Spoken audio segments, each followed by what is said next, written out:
Saya pernah berpikir bahwa hidup ini lurus seperti jalan tol Jakarta-Bandung, tak ada tikungan tajam yang bisa membuat segalanya berantakan. Saya pernah yakin bahwa sebagai seorang staf biasa di perusahaan properti besar di kawasan Sudirman, saya bisa menyembunyikan rahasia terbesar saya selamanya. Tapi hari itu datang dan semuanya hancur dalam sekejap. Pagi itu hujan deras mengguyur Jakarta, seperti biasa membuat kemacetan semakin parah. Saya, Arya Wijaya, berusia 28 tahun, berjalan tergesa masuk ke gedung kantor Mega Properti Indonesia. Saya staf marketing biasa, tapi rahasia saya adalah saya gay, dan saya jatuh cinta pada atasan langsung saya, Manager Rian Pratama. Rian, pria 35 tahun yang tegas, berwibawa, dengan senyum yang jarang tapi selalu membuat hati saya berdegup kencang. Dia sudah menikah, punya anak kecil, tapi tatapannya kadang membuat saya berharap lebih.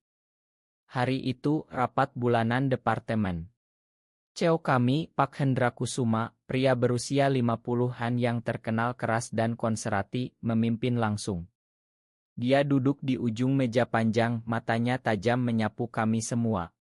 Saya dengar ada rumor di kantor ini, katanya dingin, suaranya menggema di ruangan berat. Rumor tentang perilaku yang tidak sesuai dengan nilai perusahaan kita. Nilai keluarga, nilai agama, nilai bangsa. Jantung saya berhenti berdetak. Rumor. Beberapa minggu lalu, saya dan Rian pernah makan malam bersama setelah lembur. Kami bicara panjang, tertawa, dan tangan kami tak sengaja bersentuhan. Mungkin ada yang melihat.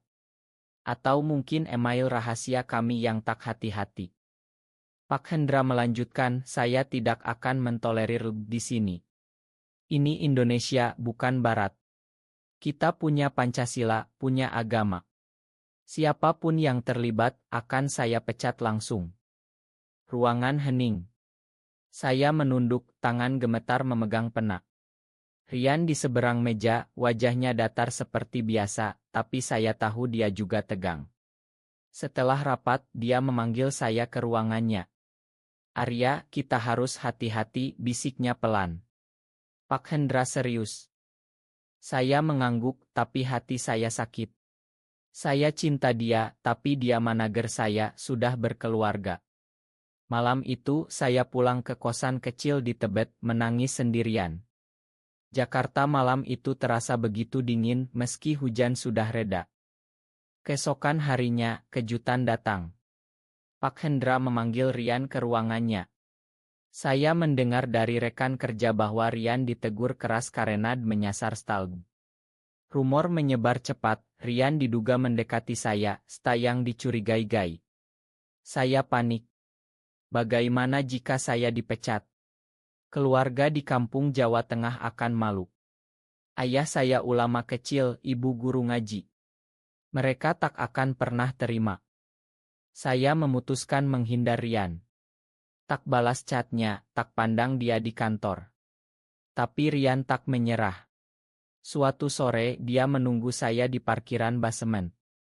Arya, kita bicara, katanya tegas tapi lembut. Saya menurut, naik mobilnya. Kami ke kai kecil di Senopati, jauh dari kantor. Saya tahu rumor itu, katanya. Pak Hendra curiga pada saya karena saya sering lembur denganmu. Tapi Arya. Saya juga. Dia berhenti, matanya basah. Saya juga merasakan yang sama. Sejak pertama kamu masuk tim saya tak bisa berhenti memikirkanmu. Dunia saya berputar. Rian, pria yang saya cinta diam-diam, mengakui hal yang sama. Tapi dia sudah menikah. Pak Rian, ini salah. Istri Anda, anak Anda. Dia menggeleng. Perkawinan saya salah dari awal. Dipaksa keluarga. Saya menyamarkan diri bertahun-tahun, pura-pura normal di masyarakat konservatif ini. Kami bicara hingga malam. Curhat tentang masa kecil, tekanan keluarga, rasa bersalah. Jakarta di luar jendela kayak ramai, tapi kami seperti di dunia sendiri.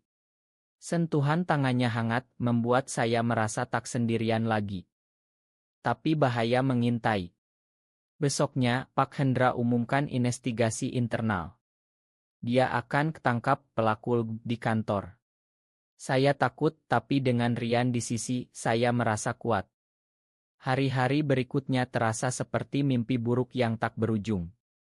Kantor yang dulu nyaman kini penuh bisik-bisik.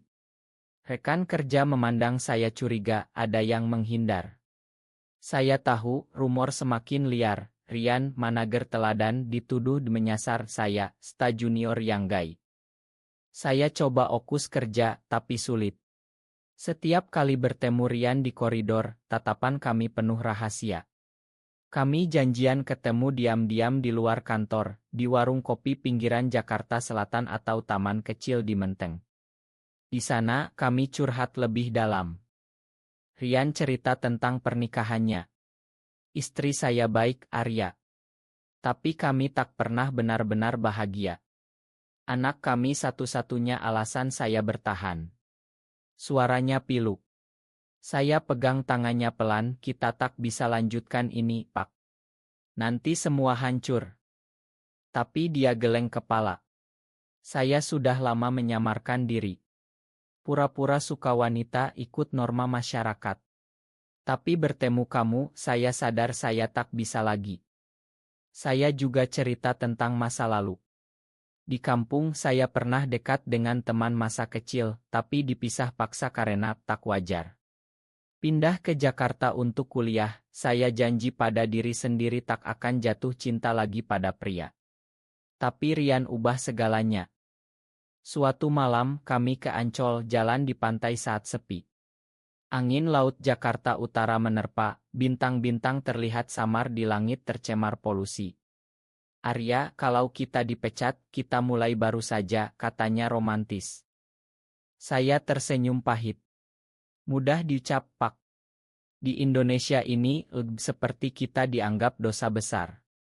Tapi momen itu indah. Kami duduk di pasir, bahu bersentuhan, bicara mimpi. Rian ingin resign buka usaha kecil di Bali, jauh dari hiruk-pikuk Jakarta. Kamu ikut, tanyanya. Hati saya berbunga, tapi realita pahit. Keesokan harinya, investigasi Pak Hendra semakin ketat. Dia pasang chip baru, suruh wawancara satu persatu. Ada saksi mata bilang lihat Rian dan saya keluar bersama malam-malam.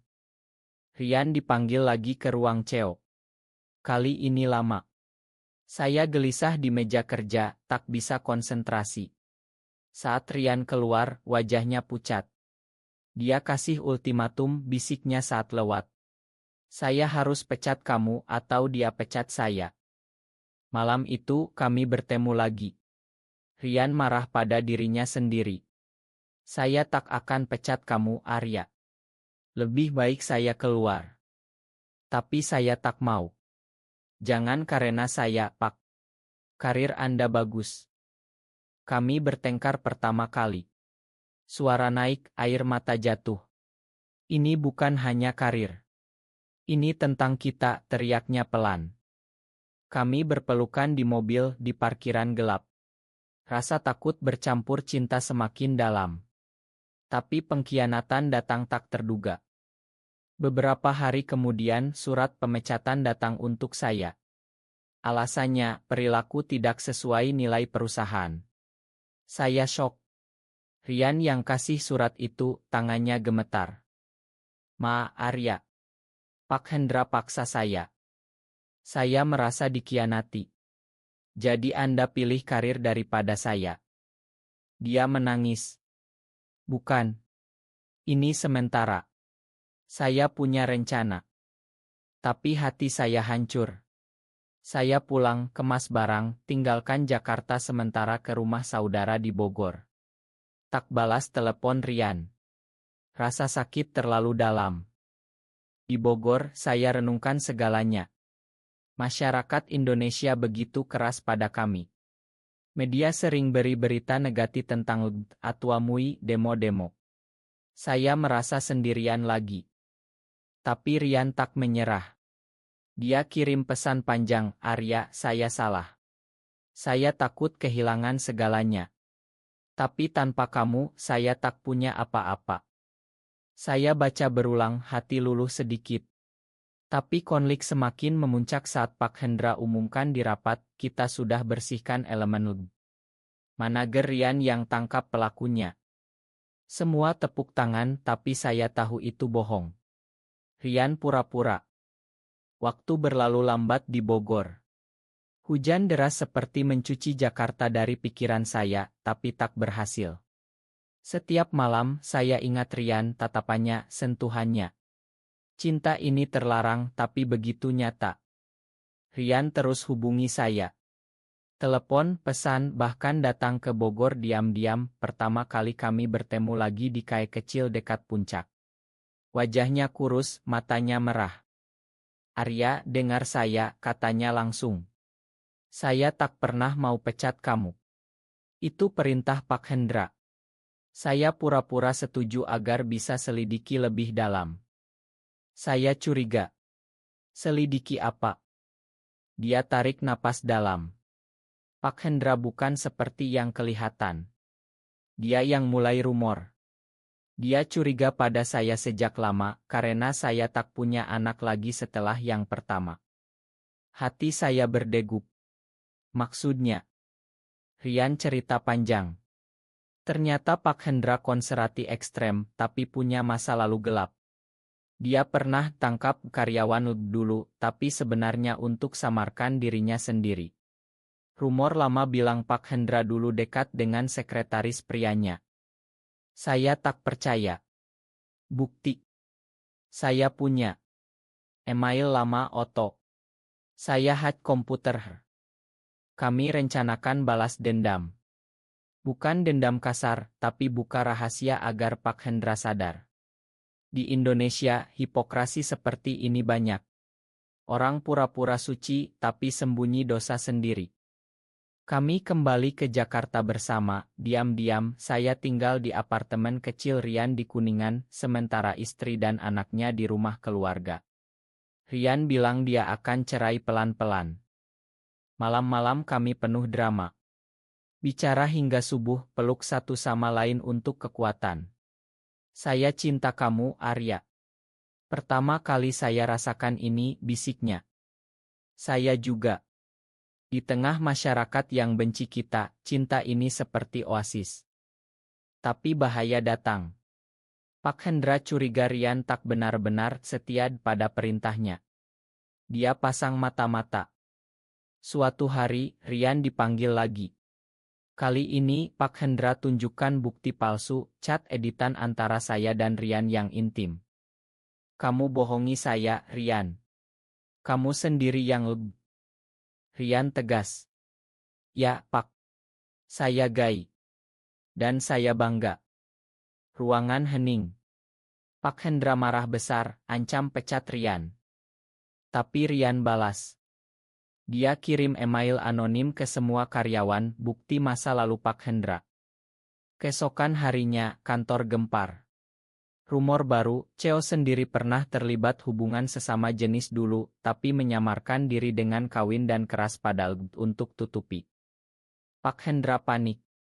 Dia panggil rapat darurat, tapi karyawan sudah bisik-bisik. Saya dan Rian tunggu di luar. Hati tegang, tapi bersama. Akhirnya, Pak Hendra resik diam-diam, Dewan Direksi terima, agar tak jadi skandal besar. Rian naik jadi acting CEO sementara. Dia ubah kebijakan, kantor lebih inklusi, tak diskriminasi orientasi seksual. Tapi plot twist belum selesai. Setelah Pak Hendra mundur, kantor berubah. Suasana lebih longgar, karyawan tak takut lagi bicara bebas.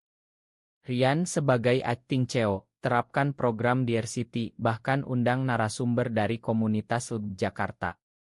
Saya kembali kerja, posisi lebih baik.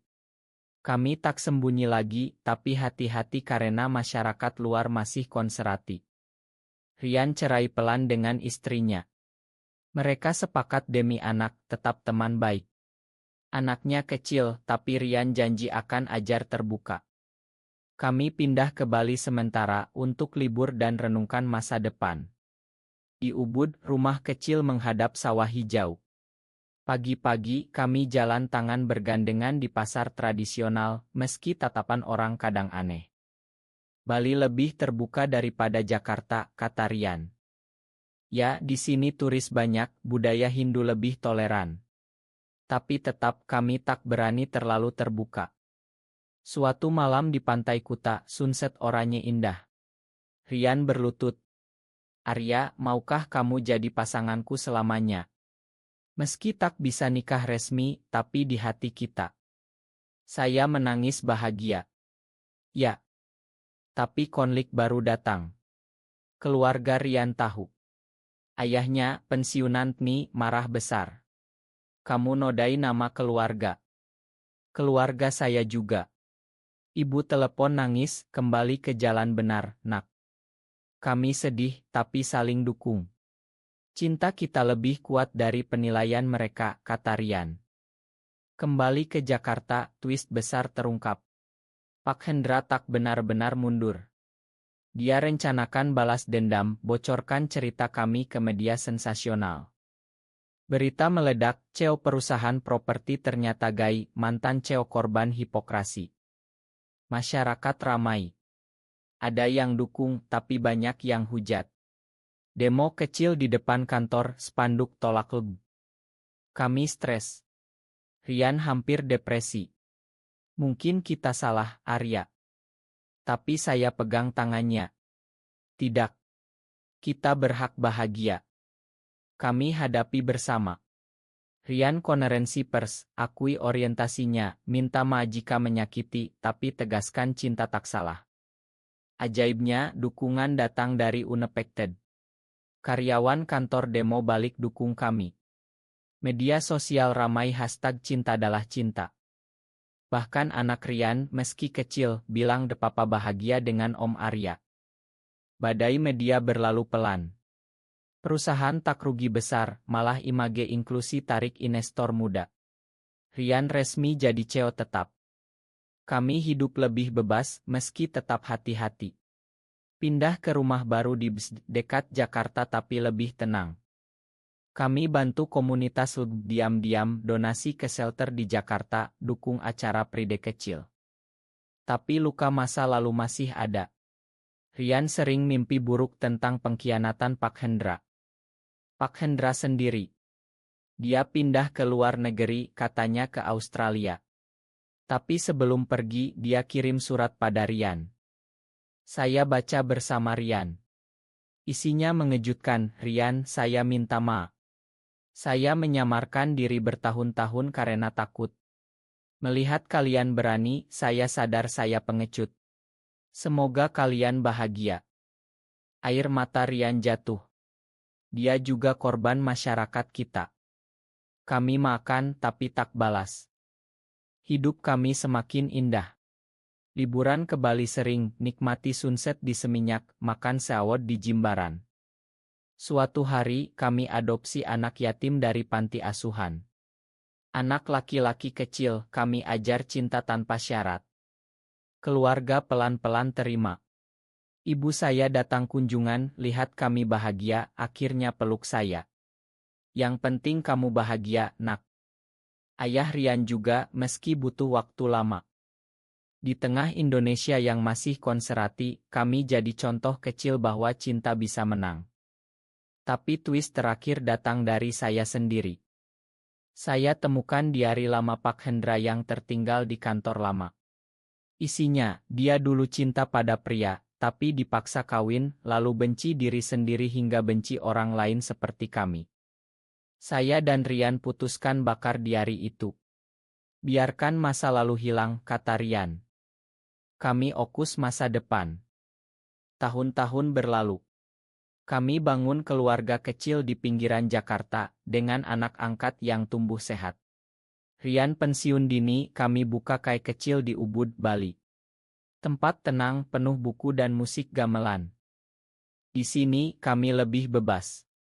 Tangan bergandengan tanpa takut. Turis banyak, masyarakat lokal pelan-pelan terbiasa. Kami jadi pembicara di seminar kecil tentang toleransi. Cerita kami inspirasi banyak anak muda yang takut. Awalnya drama, penuh pengkhianatan dan rasa sakit, kata Rian di satu acara. Tapi cinta sejati menang.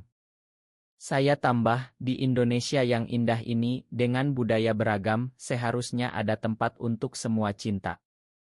Akhirnya, kami nikah simbolis di pantai pribadi Bali. Hanya keluarga dekat dan teman dukung.